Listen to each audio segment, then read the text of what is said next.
अस्सलाम वालेकुम। Welcome back to my YouTube channel. आज मैं आपको बताती हूँ कि चिकन की जो ग्रेवी है उसको स्मूथ और मज़ेदार किस तरह से बनाएंगे। तो चलिए ये शुरू कर लेते हैं। सबसे पहले बिस्मिल्लाहिर्रहमानिर्रहीम। प्रेशर कुकर में थोड़ा सा ऑयल ले लेंगे।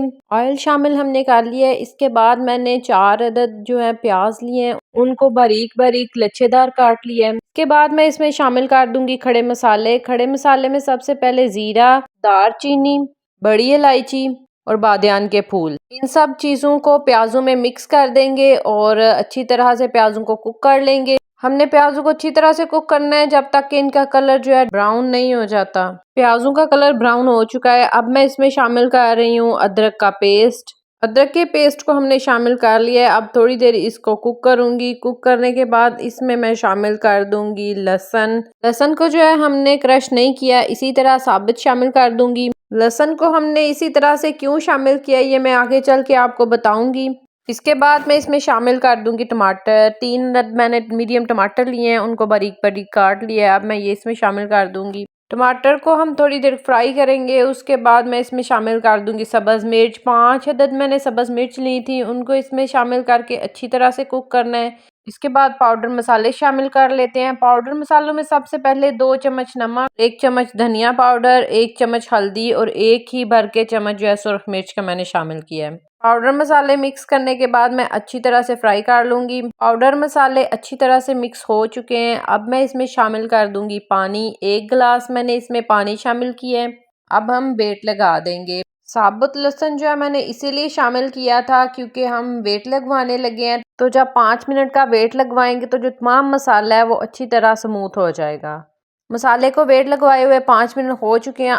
अब प्रेशर का ढक्कन रिमूव कर दूंगी। अब जो तमाम ग्रेवी है उसको चम्मच की मदद से मजीद स्मूथ कर लेंगे। ग्रेवी जो है वो स्मूथ हो चुकी है। अब मैं इसमें शामिल कर दूंगी चिकन। किलो मैंने चिकन लिया है, उसको अच्छी तरह से वॉश किया है। अब इसको ग्रेवी में शामिल कर दूंगी।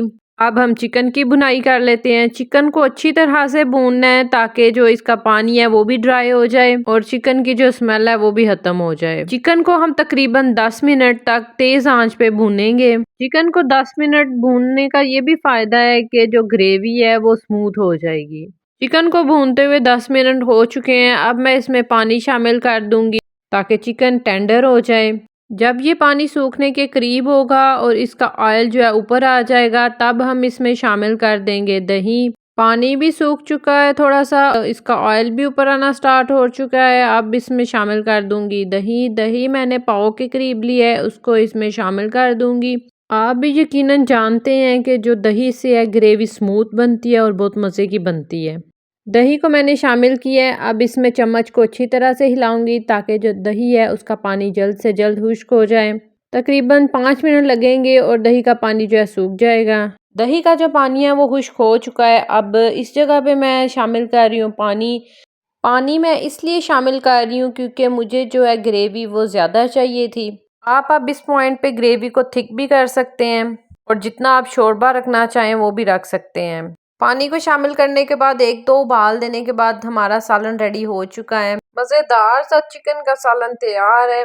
आप भी मेरे इस मेथड को ज़रूर ट्राई कीजिएगा और मुझे बताइएगा कि आपकी चिकन की ग्रेवी किस तरह की बनी है। उम्मीद करती हूँ मेरी आज की रेसिपी आपको पसंद आई होगी। अगर पसंद आई है तो मेरे चैनल को सब्सक्राइब और वीडियो को लाइक कर दीजिएगा और शेयर करना ना भूलिएगा। जज़ाकल्लाहु खैरन कसीरा।